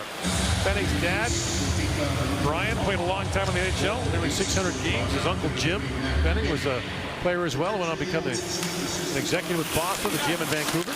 That's the speed of Cowan. Starts the sequence, turns it over, tight support, and then you beat guys off the wall, take it to the middle, even if it's a broken play. You know what that looks like? That looks like a very cohesive fourth line. All working together again. That's with a goal and an assist so far in the game. Now they could maybe give that might be unassisted, as it might have been a Montreal stick that swept it out the blue line. I mean, I'd be giving out 2 assists to Lorentz and Lott, but it's been a little bit tighter than my standard in the game tonight. There are orchards that don't give out apples as often as you do. I'm the Oprah Winfrey of assists. Oh my goodness. You get one, you get one. Puck chips that back in. And woe be to the official scorer who misses an assist. Mike Johnson will be on you. Torberg gets away from Reinbacher. Now Davidson back the other way. 6.5 gone here in the third period. He's going to be again on Saturday in Toronto. Benning back with it.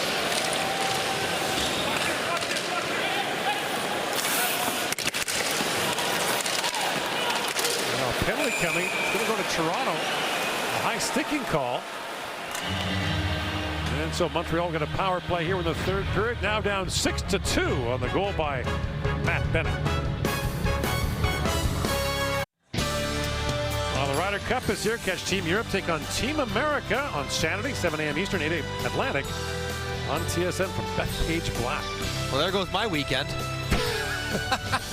What are you playing? It's going to be awesome. New York, rowdy, rambunctious, and Torberg in the box for Toronto. He gets a stick caught up right on the neck of Mike Matheson, kind of comes down over top of it. So Montreal, who's got both of their goals on the power play, goes to work. Also worth noting on the next power play unit, maybe this one, no Noah Dobson. Right. He's gone to the dressing room. Arkenzie Lalonde suggesting he will not be back tonight. Marshall Rafai out since the end of the first period for Toronto, so they're down to 5D. Hasn't bothered them. They're rolling through the 5 pretty nicely. Slafkovsky back to Matheson, who has one of the 2 power play goals. In the corner, Slafkovsky. Matheson back across to Suzuki. To Matheson. Suzuki. Bergson shoots. He fired that wide. Hillaby didn't see it. He was screened. Now sent down the ice by Grove.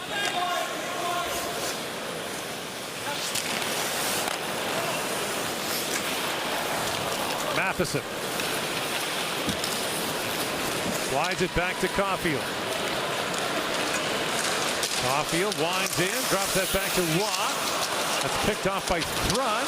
Joshua couldn't clear it out. Slafkovsky put that wide. Suzuki has dropped his stick. He was all useless on the back door. Quickly grabs it. Caulfield sends it across at the line, held by Matheson. Back down to Caulfield for Slafkovsky. Caulfield back to Matheson. Back to Watt. Cut up by Camp, now picked up by Dakota Joshua. He's got Thrun jumping in with him, shorthanded. And Joshua chips it back down to the Montreal zone.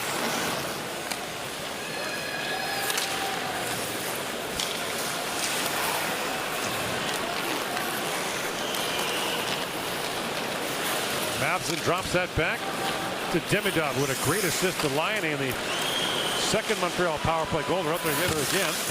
Montreal love to see Kirby Dach get something going. Demidov to Reinbacher. Laine takes the return pass. Feeds that back to Reinbacher. Dach with a shot that goes off Mermis over the glass and out. And there is a guy in Kirby Dach that just hasn't played, well, in 7 months or whatever it's been, in a long time. He's got a pop pass on the power play. You know you're going to get closed down quickly. And when you're feeling in the flow of the season, that's off your stick sooner than Dakota Mermis can get out there to block it. It's just a timing thing. It's a speed thing. That should come back.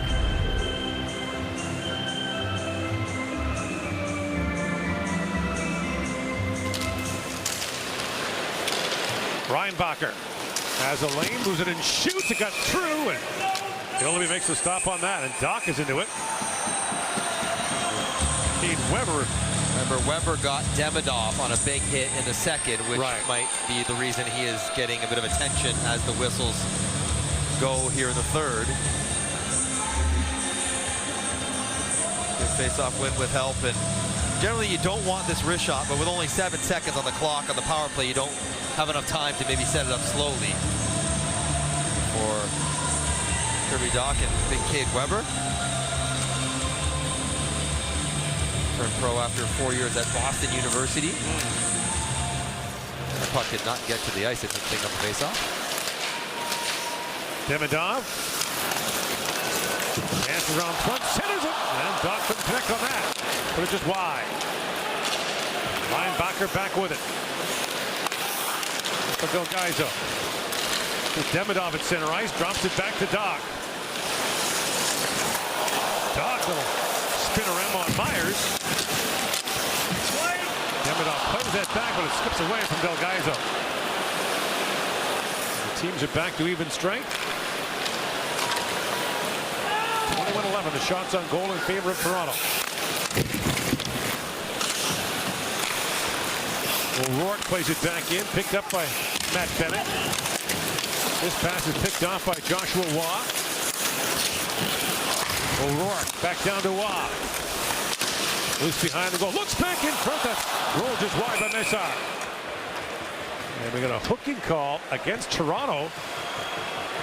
Right in front of goaltender Dennis Hildeby, and Montreal is going right back to the power play as Philip Myers goes off. You get a chance to move the puck out of your own end. Minor penalty for hooking. You want to make sure it gets over the blue line, because if it doesn't, then you get chasing. Myers caught out of position. Can opener into Meshar's hands and stick. There's Crew afterwards taking one, and Kirby Dach goes right to the front of the net. Again, another good opportunity that he heals. That puck's a little bit in front of him. Again, timing not quite on point just yet. We'll get another crack perhaps in the second half of this power play. I think Cole Caulfield's about due to wire one under the bar. I'm watching the last couple times in the power plays. He's going off the ice, frustrated, slamming doors, banging his stick. I think well, face-offs are not his MO, but once he shoots it, I think he might be a little bit more assertive taking to the net. Johnny Murray, the beleaguered linesman. Oh, well done, Cole. There you go, wins it. Slafkovsky sets it up. Caulfield. Suzuki. Suzuki. Back to Matheson across the Slafkovsky. That was blocked by Benning.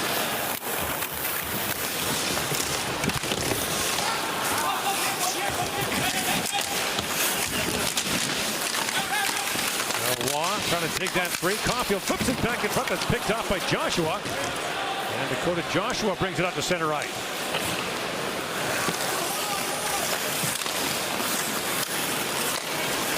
Picked up by Suzuki. Nick Suzuki back to Caulfield. To Suzuki. To Waugh. Back down to Suzuki.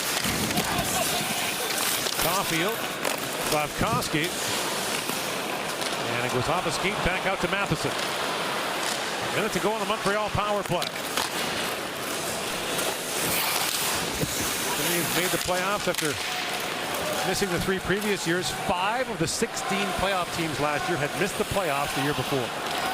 So every year we try to project who it's going to be, and you're like, oh yeah, 15 to 16 will return. No, not going to be the case. Roughly a third of the field turns over every year. So the question you ask is, instead of saying who didn't make it that will, who's going to fall out? Who's going to fall out? Which teams made the playoffs last year are the most likely to fall out of it? So I would then say, well, Montreal, they came 8th. They're the lowest seed in the East. Would you think that they are likely to miss, Gord? How about Calgary? Calgary had 5 more points I than asked you about Montreal. So. Oh, sorry. Did I deflect that? I think they take a step up. Okay. I think they take a step forward. I don't think it was a fluke they made it last year. It wasn't a lightning in a bottle. They were hot down the stretch, but they were ultra cold early. But the point was that Montreal and Jersey made the playoffs in the East last year. Yeah. Calgary had 5 more points than either of them in the West that missed. If Jersey ever stayed healthy, they'll be good. Right. The Metro doesn't seem quite as strong either. Some of their teams, top to bottom. But, you know, like the Rangers last year was a shock. Yeah. Well, if you watch them play on their own end in November, it probably wouldn't be. Myers takes that lead pass out of the penalty box. Myers. Back to Cowan. It's bumped away by Demidov. Got to be careful. Can't count a con man trying to outstick handle Demidov. Be dicey at the offensive blue line. Quillen centers it. And Jack Knight back with it.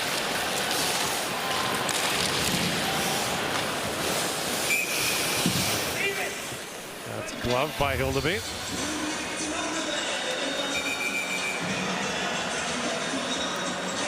Scrum in front of the Toronto net. 7:48 to go in the third period. Toronto's got a 6-2 lead here in Montreal. One of the real reasons of optimism in Montreal has been the arrival of this guy, Ivan Demidov, who made a splash like you would not imagine in his first game. It was standing room only for warm-up. And then in the first 7 minutes of the game, he comes up with his brilliant assist. Then why not highlight reel goal as well? And the Montreal Canadiens are happy that they have such a talented player. Second youngest to score a goal in his debut. Also the second worst hair amongst that board, as well as Mark Hunter. Looks tremendous for his performance in 1981. Now that was in the days of, you know. Tough to be that young in the NHL then too. Oof. Now runs the powerhouse London Knights program. Poked ahead by Twerberg. He's knocked off stride. Twerberg in, shoots, scores! Stick with it. Twerberg snaps that by Fowler. It's 7-2.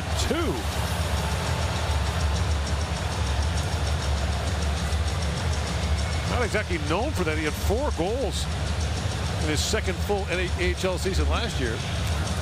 I like the speed. This loose puck gets outside the blue line with a good help from Myers. And Davidson's got the angle, but not the legs. No trip call there. Stays with it. Goes under the stick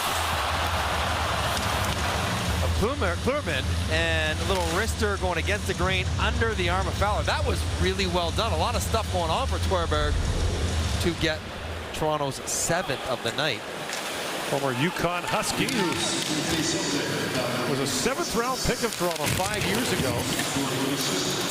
Mermis moves it and shoots. That goes just wide. Drew tries to center. By the way, they have changed the Lorentz first goal back to even strength. You, Mike Johnson, stand correct. I was pretty sure that would work itself out.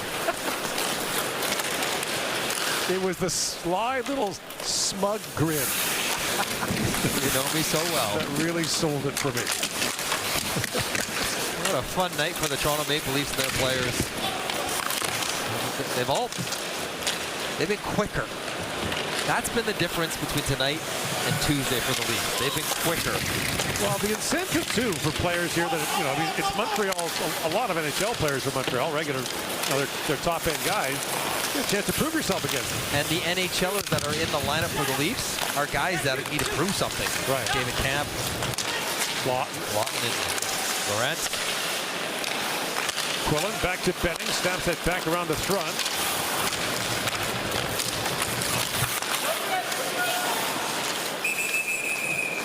That one came out. Yeah. The other thing too, Mike, is you should make the point that in the coming days, teams are going to make cuts. Yes. They're going to send players back to junior, to the American League, and you know, hundreds. It's going to happen to hundreds of guys around the league, and it largely doesn't get noticed. Two things. One, that really is for those guys as much as they may expect it. It's Tough day. It's a tough day. And the second part of it is, as we pointed out earlier, these were all-star players at some point in their career. And readjusting your sights to, you know, I want to be a full-time NHLer to I may be a full-time AHLer with a chance to maybe get a taste of the NHL is a very different thing. Yeah. You talk about, and you know, everybody wants to be in the best league, but these guys are going to be going to the second best hockey league in the world. But it will feel like a disappointing failure at camp. Fowler gloves that long shoot in, and Toronto having its own way, and Montreal up 7-2.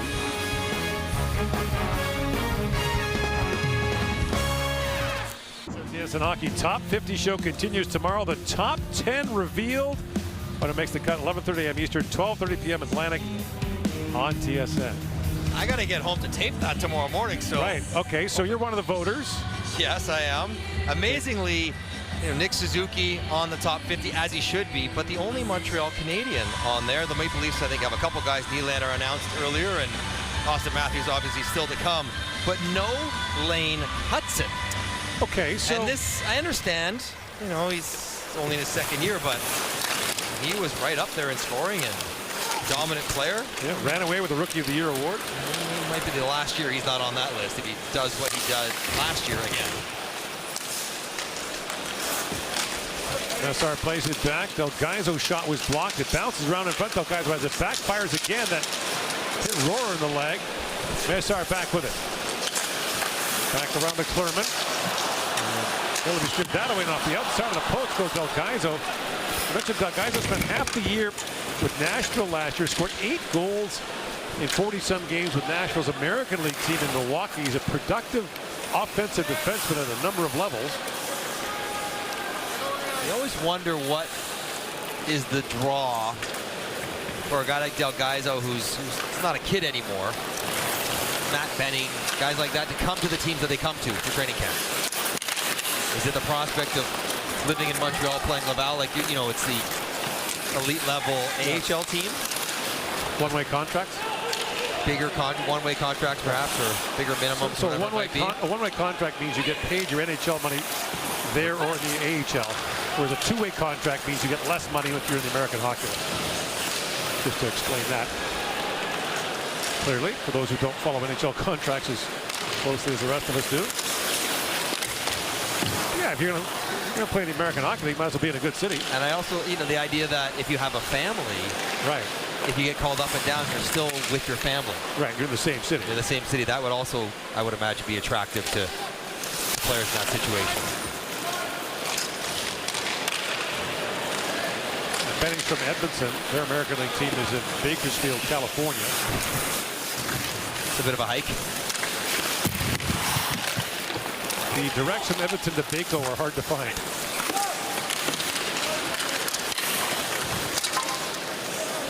Terry just slashed a stick out of somebody's hand. That was a penalty earlier in the game. Among the things that irritates Mike Johnson, that penalty. Yeah, and then not applying it consistently. Double whammy.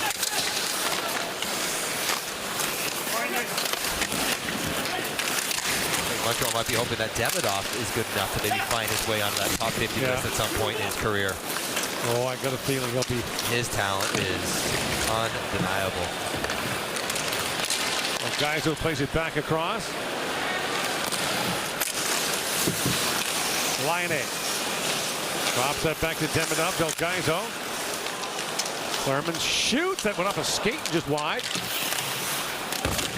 And McMahon chips it back out for Toronto.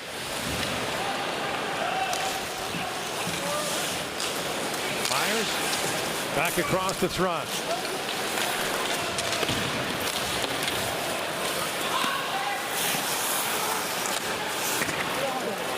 High off the glass by Fowler, back to center ice. And Benning pumps that back in. Michelli, another 2-assist game for him. Just keep ringing him up. And that shot by McMahon goes off a stick and wide. Camp. In with Michelli and McMahon. Camp threads that back in front, just missed by Michelli. Brought back by Davidson. And he bumps that back down to the Toronto zone.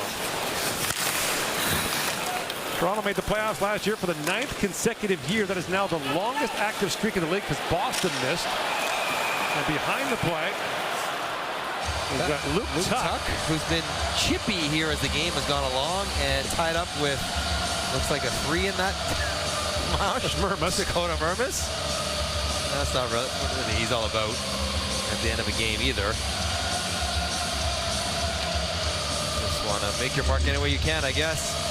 As you look at the finish there, Tuck, a little push, a little shove, a little dance. Tuck's got to stick down quickly, but I figure this will likely be coincidental, and that will allow Dakota Mermis to get an early jump on the Chien Show. He will. Because he will be in the dressing room, and in Montreal, they are famous. Yes. Oh, he didn't get it? Oh, he did get it. Oh, okay. They're famous for their hot dogs. The Chien Show toasted bun. The toasted bun is the key. It is a real delight around the league. Yep. Craig Berube is definitely having 2 or 3 after the game. And in a very unhealthy thing, they still bring a box of them. Yes. To the road team's dressing room. Well, and they don't go uneaten. And they do not last long. They are gone before the media gets in there 3 minutes later. These guys may have smoothies for breakfast and kale salads for lunch and quinoa for their snack. But no doubt they are scarfing back Chien Show at the end of the night. They just gave coincidental 10s there just to keep things moving at 5-on-5 the rest of the way.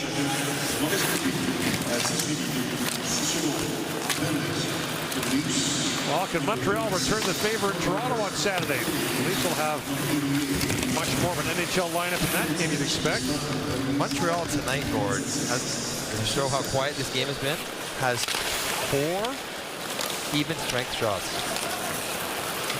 Yeah, that look on your face was the same one I had when I heard. Is that right? And that is correct.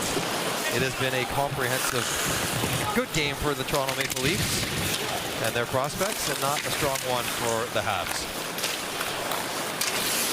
Which happens.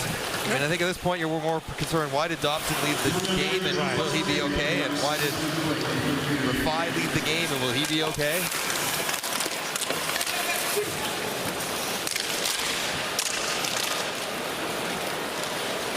Run back with it center ice as time winds down here in the 3rd period. The first step back for Kirby Dach. He'll look to continue to improve and get sharper, get better.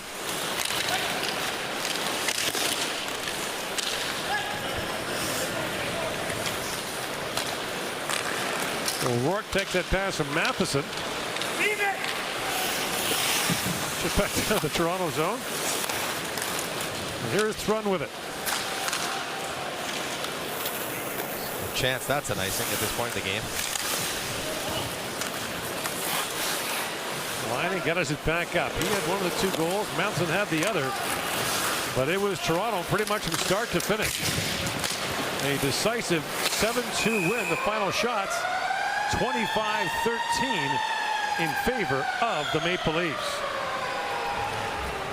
Maple Leafs came in. Their first line tonight might be their 4th line. Lawton with a couple. Lorentz with a couple. Easton Cowan looking comfortable with them.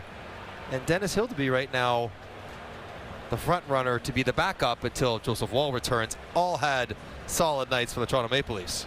And they'll do it again on Saturday in Toronto. Lots more preseason action coming on TSN. Well, the Leafs and the Red Wings on Saturday, October 4th, the last preseason game for those 2 teams.